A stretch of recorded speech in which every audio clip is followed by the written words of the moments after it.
Bharatiya Janata party ने भी दावा किया कि हमारी जीत पक्की है और बहुजन विकास अघाड़ी, चूंकि ये वसई विरार और जिला पालघर है, इसलिए हमें बहुजन विकास अघाड़ी को भी यहाँ कहा जा रहा है कि टफ फाइट दे रही है। इधर लड़ाई में कोई नहीं है, वो बोलने तो उनको जितना बोलना है। और बहुजन विकास अघाड़ी अगर ये बोल रही है, और मैं एनालिसिस के साथ बोल रहा हूँ, मतलब वो खाली हवा में बात कर रहे हैं, मैं आंकड़े के साथ बोल रहा हूँ कि जो आंकड़े हैं, अगर पुराने चुनाव के अगर आंकड़े निकालोगे तो उसके हिसाब से बहुजन विकास अघाड़ी यहाँ पे तीसरे स्थान पे आपको दिखेगी।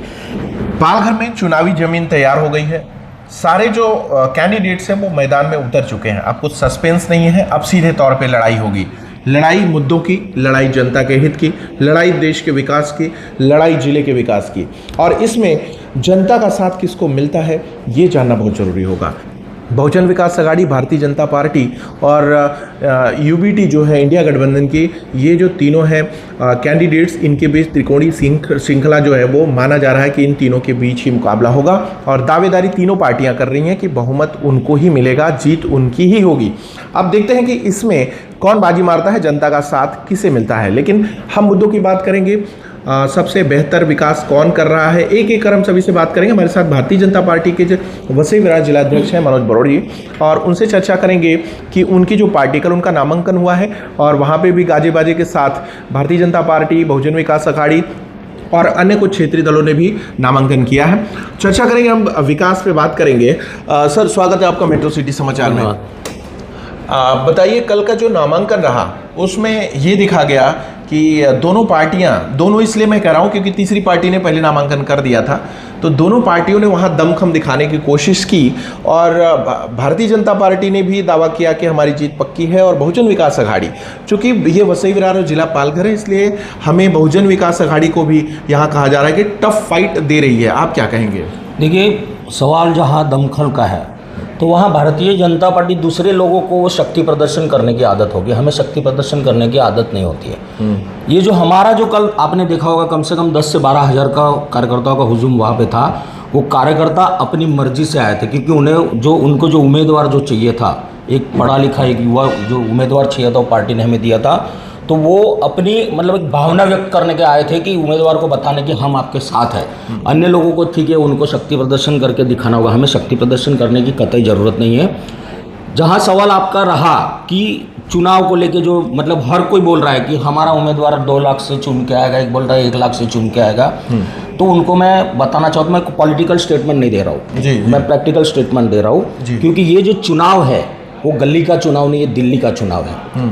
तो देश का मतलब, मैं सिर्फ पालघर, अभी फिलहाल हम पालघर पे बोल रहे हैं, लेकिन देश का हर एक मतदाता ये सोचता है कि देश का क्या नेतृत्व कौन कर रहा है और नेतृत्व के लिए किसको मत देना चाहिए, तो उस आधार पर मतदाता है वो मतदान करते हैं। तो इसीलिए कोई दावे पॉलिटिकली जो करता है, वो दावे उनके कार्यकर्ताओं को थोड़ा जिंदा रखने के लिए वो करना होता है। बाकी पालघर जिले के अंदर जो ये चुनाव होने जा रहा है, इस चुनाव के अंदर महायुति की लड़ाई में उसके सामने कोई नहीं है, मैं दावे के साथ कह रहा हूँ। मैंने यही सवाल मैंने बहुजन विकास अघाड़ी से भी किया था और अन्य पार्टियों से भी, तो उनका यही दावा है कि वो जीतने जा रहे हैं। आपका आकलन क्या है, किस विषय पे इस बार विकास की गति निर्धारित कर रहे हैं आप? देखिए, यहाँ पे लाभार्थी है, जो मोदी सरकार ने जो काम किया है, तो जो हमारे लाभार्थी है, ये जो मेरे पास ये पूरी यादी है, अगर आप देखेंगे तो मैं आपको यादी देता हूँ जी। ये जो अलग अलग योजना के जो लाभार्थी है यहाँ पालघर के अंदर, वो आप देख सकते हो, लाखों की संख्या में ये अलग अलग योजना के लाभार्थी है। और हम इस लाभार्थियों के इसके आधार पर हम बोल रहे हैं कि इधर लड़ाई में कोई नहीं है, वो बोलने तो उनको जितना बोलना है। और बहुजन विकास अघाड़ी अगर ये बोल रही है, और मैं एनालिसिस के साथ बोल रहा हूँ, मतलब वो खाली हवा में बात कर रहे हैं, मैं आंकड़े के साथ बोल रहा हूँ कि जो आंकड़े हैं, अगर पुराने चुनाव के अगर आंकड़े निकालोगे तो उसके हिसाब से बहुजन विकास अघाड़ी यहाँ पे तीसरे स्थान पे आपको दिखेगी। क्योंकि देखिए, एक दूसरा भी चीज़ है, बहुजन विकास अघाड़ी का एक इतिहास रहा है कि वो जब चुनाव लड़ते हैं तो आमने सामने लड़ते हैं, लेकिन जब सरकारें बनती है तो उनके पास एक अनकंडीशनल लेटर तैयार होता है। तो जनता के साथ कहीं ना कहीं एक प्रकार से बहुजन विकास अघाड़ी लोगों का मत हासिल करके जनता के साथ धोखाधड़ी करती है। इसीलिए जनता भी अब इस बात से समझदार हो गई है कि भाई इनको मत देना यानी हमारे साथ धोखा करना जैसा है। सवाल मैंने ये भी किया था कि क्या भारतीय जनता पार्टी मतलब ये बहुजन विकास अघाड़ी जीतने के बाद मोदी सरकार को समर्थन करेगी, तो उन्होंने कहा कि हम उनके विरोध में लड़ रहे हैं, समर्थन का कोई सवाल ही नहीं उठता। भाई साहब, आप जब चुनाव का जब चालू होगा ना प्रचार, तब आपको बहुत मतदाताओं से सर्वे करना, वो यही बोलेंगे, अरे हमें मत देंगे तो हम मोदी जी को ही समर्थन देने वाले ना। लेकिन मैं यहाँ के मतदाताओं से रिक्वेस्ट करता हूँ कि जब आपको पता होगा कि हमारे जो प्राइम मिनिस्टर, मतलब स्वर्गीय प्राइम मिनिस्टर अपने राजीव गांधी जी ने बोला था कि जब मैं 1 रुपया बेचता हूँ तो लाभार्थी तक 15 पैसे पहुँचते हैं। तो ये हमारे प्रधानमंत्री के दिमाग में था, इसीलिए उन्होंने डीबीटी योजना लागू की, यानी कि वहाँ से 1 रुपया भेजेंगे तो लाभार्थी के खाते में 1 रुपया पूरा पहुँचेगा, ऑन दी स्पॉट पहुँचेगा। तो जब हमारे देश के प्रधानमंत्री ने जनता के लिए, लाभार्थियों के लिए जब डीबीटी योजना शुरू की है, तो जब भारतीय जनता पार्टी का यहाँ उम्मीदवार है, तो यहाँ के जो मतदाता है वो भी डीबीटी योजना ही लागू करेंगे। नहीं भाई कि बीच में वाले दलालों को बीच में काहे को रखेंगे। तो वो जो भी है मतदाता सीधा मोदी जी को ही मत देगा, लेकिन मांगने वाले जाएंगे, वो बताएंगे कि यार हम भी चुन के आएंगे तो मोदी जी को ही समर्थन देने वाले। तो मतदाता कहीं भी अंधेरे में न रहे और सीधा डीबीटी योजना के तहत भारतीय जनता पार्टी के उम्मीदवार, महायुति के उम्मीदवार हेमंत सावरा जी को सीधा मत देवे, ताकि आपका मत सीधा मोदी जी तक पहुंचे। सावरा जी बिल्कुल नए कैंडिडेट हैं जिन्होंने अभी फील्ड में काम नहीं किया है। उनके पिताजी मंत्री रहे हैं, बिल्कुल बैकग्राउंड उनका पॉलिटिकल है, बट जो अनुभव होना चाहिए एक नेता को, अभी उसमें शुरुआत उन्होंने किया है।